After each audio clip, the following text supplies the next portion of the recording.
Hello YouTube, Chris the Frugal Audiophile here with you, even though you can't see me, but I'm behind the camera today. I wanted to do a mini review of this Topping DX1 DAC amp combo.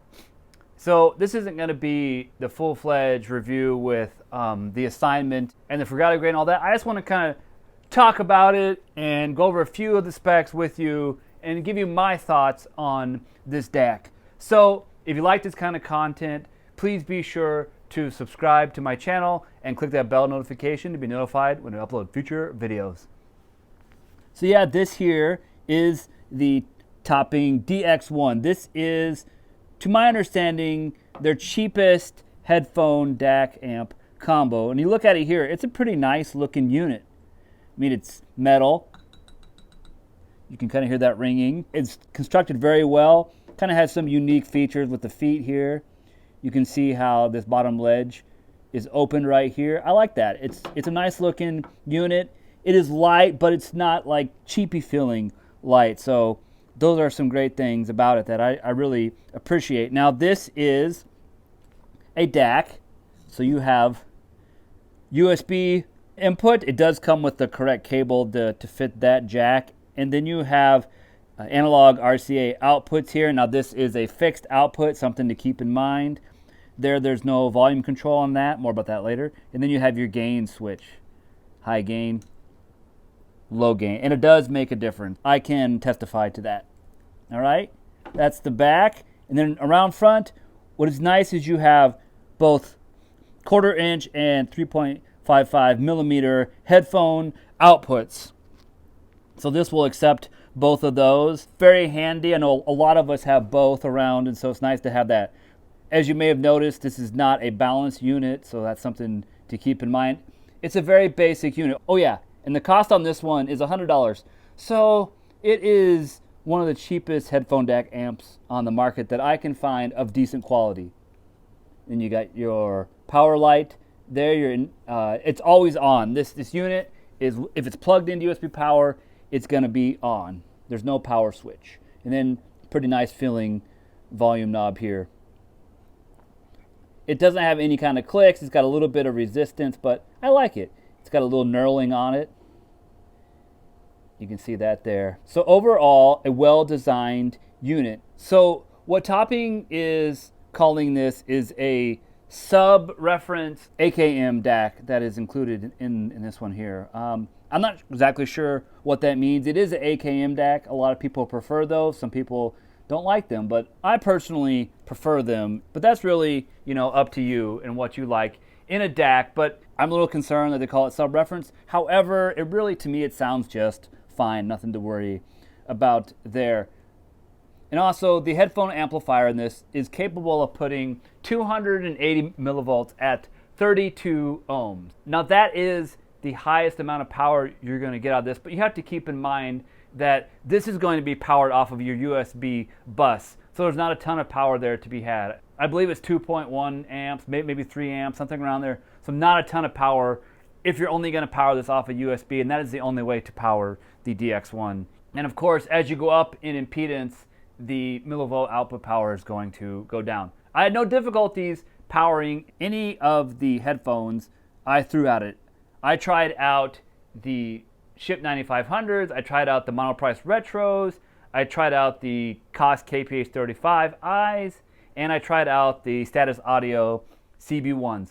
I thought, given its price point, these were all good pairings for the DX1, as none of them cost more than $100. Not that you couldn't pair this with a more expensive headphone, but those are the ones I had around the house, and so those are the ones that I tested with this unit here. It was able to power all of them up to ear-piercing level. So there's more than enough power in this unit, but that didn't mean that they sounded amazing all the time. It just meant that it could play them loud. More on that as we go through the review. Okay, so let's just quickly talk about sound quality. Now, I paired this unit up with the Schipp 9500s to begin with, and it sounded good. Actually, probably better than my old Emotiva DAC that I've been using for several years now. I can tell that this is a newer DAC. There's a great amount of sound stage, bass was tight and controlled, and all of the instruments seemed to be there. So of course, I fired up some dead mouse just to hear how well it would do with a lot of bass and treble sounds. Did just fine. And then I went to Mango Tree by Zach Brown Band and Sarah Bareilles, a common test track that I use. Again, sounded just fine. Voices came through clear. The saxophone that's in the song sounded nice. Are there better sounding DAC amps on the market? Well, certainly. At the $100 price, I don't know. I haven't heard a ton of them, but this one is very serviceable for the price. However, when I switched over to the Status Audio CB1s, I could not wait to take them off because it sounded harsh on this DAC. Now, I think those headphones are a little bit harsh to begin with, and when I plugged them into the DX1, boy, it just brought all of that harshness out. I listened to Uninvited by Alanis Morissette, a very popular test track because it has a lot of sibilants, and it was painful. I mean, I had to skip over that track as soon as I could, and eventually that led me to switching back to the Schipp 9500 headphones. My favorite pairing actually was the Monoprice Retros with the DX1 because they sounded the smoothest. I think there is a little emphasis on the treble in this DAC and headphone amplifier, and so it really brings out the worst in a headphone if they tend to be that way. But the Retros are fairly smooth in my opinion, and I like them on this DAC amp. I was listening to Hey Ho by the Lumineers, and it was very enjoyable and got plenty loud for my taste. Now, I am not a big headphones person. I just have a few around for testing purposes or if I need to listen to something without disturbing others. So I unplugged the headphones.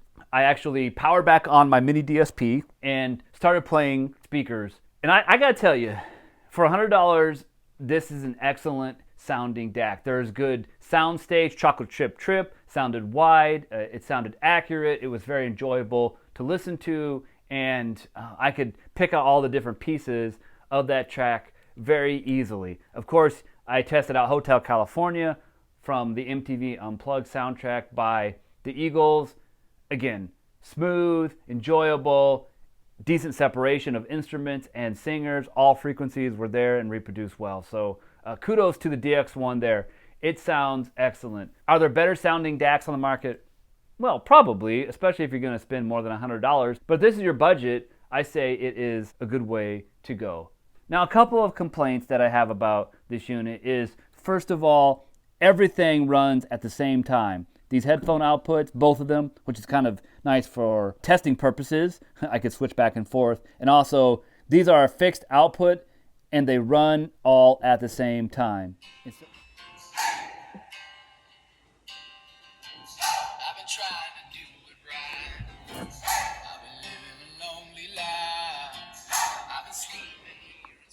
And so there's no switching anything on this except for the gain right there. So keep that in mind. If you have a system where you just need headphones, that would be great. If you have a system where you have the ability to turn off your speakers, whether it be the amplifier or you have a powered set of monitors, and you can turn them off, it would work just fine. You would have no issues in that scenario. But if you're like me and you need to switch between those different functionalities, then you might run into some challenges. And of course, I did in my setup. Also, something else I don't like about it, this only controls the headphone output. I want a DAC in my system that has volume control on it so that I don't have to reach back and fiddle with the volume on my Emotiva Mini X. Also, I'm running a mini DSP, and so therefore I had to unplug the mini DSP in order to turn off the sound, and I need a volume control that is going into the mini DSP, and then it goes out to my amplifier and then my attached subwoofer. So I want something with a volume control that is nowhere to be found on the DX1. So to recap, it sounds great, it looks good, it's built well, but it just doesn't fit my use case and it doesn't work for me. It is high on quality but low on features, and that might be okay for you. If that's what you're looking for, if you want a good sounding DAC in the $100 range and the quirks that I talked about don't bother you, they don't apply in your situation, then I would certainly consider this DAC amplifier because it is really an excellent choice. And also, I love the silver. It's so pretty. Look at it. Yeah. It's so beautiful. But for me, it's just not going to work, and it's going back to Amazon. I'm going to get my $100 back. Well, almost all of it, as I will not make Amazon pay the return shipping since there really is nothing wrong with it. It just doesn't fit my functionality. Well, I thank you so much for watching this mini review. Hopefully it is mini in its time. If you like this kind of content, be sure to check out Patreon and buy me a cup of coffee. And remember, frugal doesn't necessarily mean cheap.